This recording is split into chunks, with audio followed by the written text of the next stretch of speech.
നിങ്ങളുടെ favourite shows ഇനി ഒരിക്കലും മിസ്സാവില്ല. ഇപ്പോൾ C5 കാണും നിങ്ങളുടെ ഫേവറേറ്റ് ഷോസ് തികച്ചും സൗജന്യമായി. അവര് പാവങ്ങളാ മോളെ. അവർക്ക് സ്നേഹിക്കാനേ അറിയൂ. നീ അറിഞ്ഞോ അറിയാതെയോ ചെയ്ത തെറ്റിന് അവര് നിന്നോട് ക്ഷമിച്ചു. അത് നല്ലൊരു മനസ്സവർക്കുള്ളതുകൊണ്ടാ.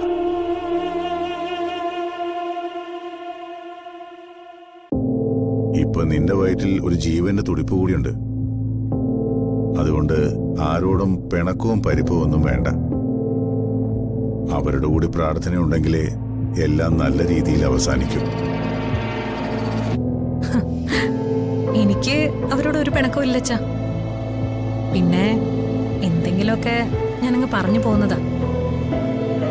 പറയിപ്പിക്കുകയാണെന്നുള്ളതാ ശരി.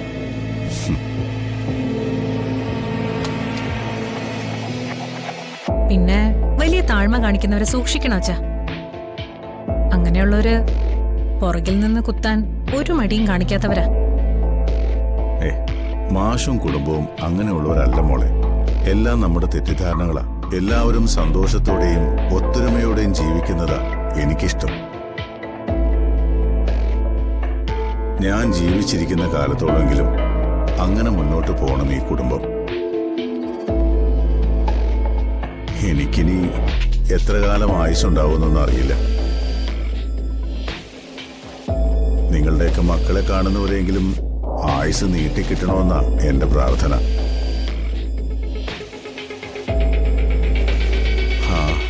എന്റെ ആ പ്രാർത്ഥന ഈശ്വരൻ കേൾക്കുമെന്ന് തന്നെയാ എന്റെ വിശ്വാസം.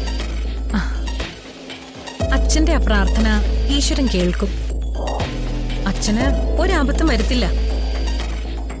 ഞങ്ങളുടെ എല്ലാവരുടെയും പ്രാർത്ഥന അത്.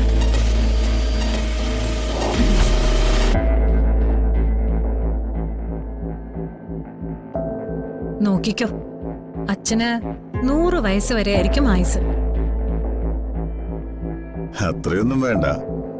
ആതിരയുടെയും നിന്റെയും അർച്ചനയുടെയും ഇവളുടെയൊക്കെ കുഞ്ഞുങ്ങളെയൊക്കെ ഒന്ന് കാണാൻ പറ്റിയാ മതി. അച്ഛൻ അതൊന്നും പറഞ്ഞു വിഷമിക്കണ്ട. എടുത്തു പറഞ്ഞ പോലെ 100 ആയുസ എന്റെ പൊന്നച്ഛന്.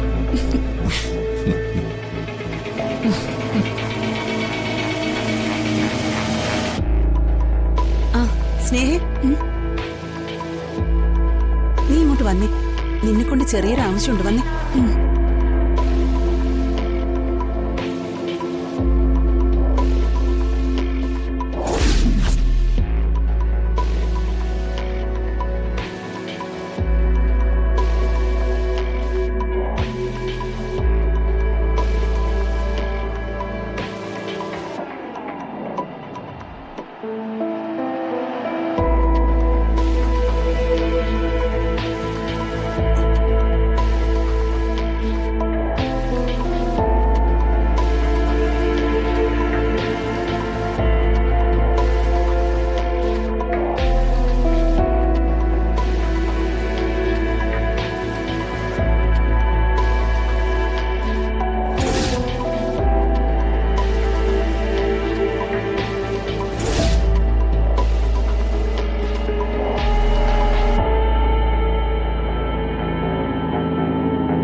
ഡൗൺലോഡ് ചെയ്യൂ C5 ആപ്പ്. കാണൂ എല്ലാ എപ്പിസോഡുകളും സൗജന്യമായി.